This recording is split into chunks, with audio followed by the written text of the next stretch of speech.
Welcome back to Saturday Agenda. As ever, our political panel, and joining us from Perth today is regular guest Liberal Senator Matthias Cormann. Thanks for joining us, Matthias. Good to be here, Chris. And in the studio with me, Labor Senator Matt Thistlethwaite. Thanks for joining us, Matt. Morning, Chris. This uranium backflip, a return to uranium exports to India. It's not a fait accompli, is it? We've seen left-wing Labor MPs out there criticising it this morning, saying they'll fight tooth and nail against it. No, it's not. It needs to be discussed, debated and decided upon at the National Conference, which is on in 2 weeks' time in Sydney. And I think people have been mischaracterising what the Prime Minister has said. She has said that she will take the issue as a delegate to our National Conference to have the issue debated, and should the conference determine that there is a policy change, then it will become government policy. And it will be prosecuted as a change in government policy through the Parliament. So the Prime Minister wants to adopt this policy, but she needs approval from the Labor Party National Conference. But she sees this decision as significant enough that she's actually notified the Indian government, right? Well, yeah, of course. She didn't speak to your Foreign Minister, Kevin Rudd. Again, I go back to the mischaracterisation of it. It's got to be determined by the National Conference of the party. The other point to make is... So there's nothing to talk to Kevin Rudd about? Well, no, the other point to make is that Kevin Rudd has made his position quite clear within internal party circles on this issue. So it's not the case that the Prime Minister didn't know what the Foreign Minister's position on uranium sales. When he was Prime Minister, he instituted the ban.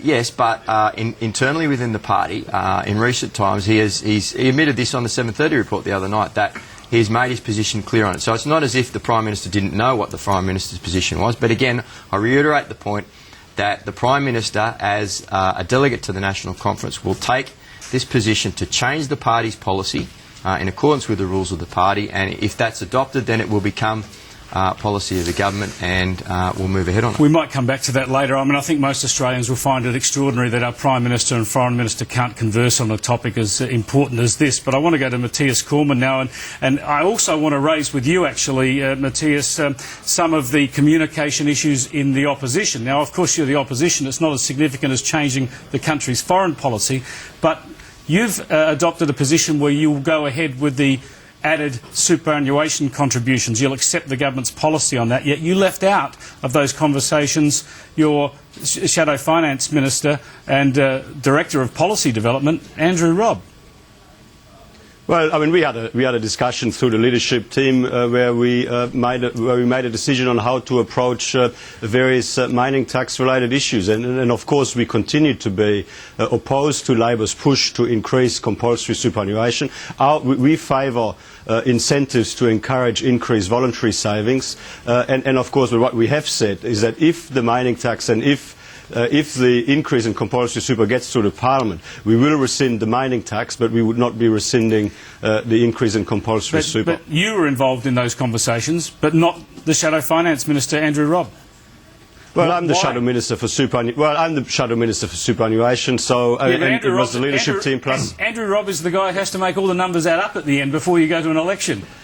And of course we're going through a very comprehensive process now through our Expenditure Review Committee where we are working very carefully to make sure that all the numbers add up. But this is exactly the point. I think there's a lot of pressure on you to make sure the numbers add up and that you go through a comprehensive process. How comprehensive can it be if the Shadow Finance Minister is not involved in those critical decisions? Well, the Shadow Finance Minister is involved in all of the critical decisions, and of course, I mean, this is our policy development process is an ongoing process, and of course, in the lead up to the next election, we will have more to say about our approach to all of these things.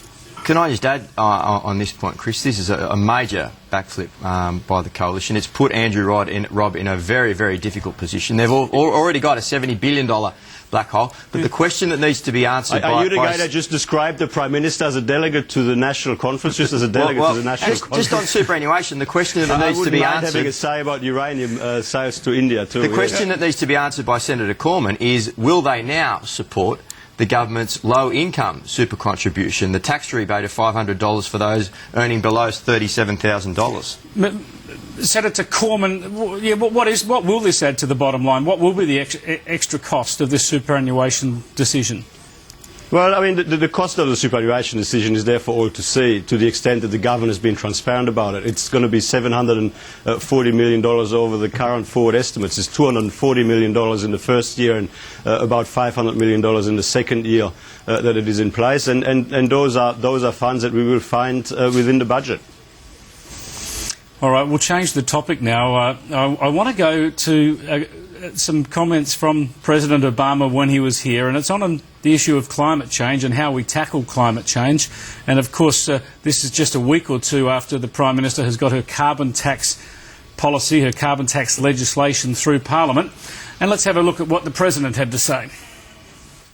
Each country is trying to figure out how to do that most effectively.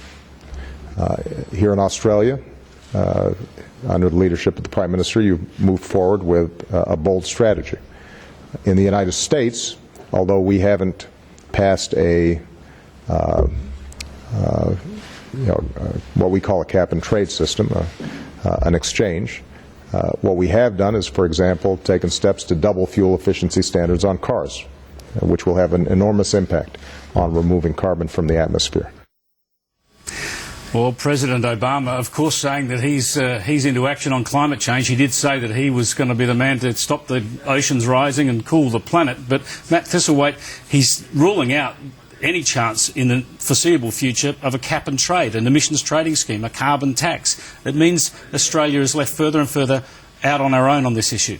The important issue with international action on climate change is the conventions and commitments that countries have signed up to. And the United States, like Australia, like Europe and other nations, have signed up to international commitments to reduce our carbon emissions compared to a baseline over a period of time. How countries reach those commitments is up to them. And so it doesn't matter whether Australia has a carbon tax or direct action? Well, we in Australia, as long as we get to the 5%. We in Australia have made a decision to implement a cap and trade, a market-based system, because we believe that that is the most cheapest option available for us. Yeah, now, but most economists would say that what you're saying there makes sense, but only if the other major economies adopt a similar scheme so that we actually have some trading schemes to trade with. Well, the modelling from Treasury indicated that what was important was that there was an international carbon price when we move into a market-based mechanism, and all of that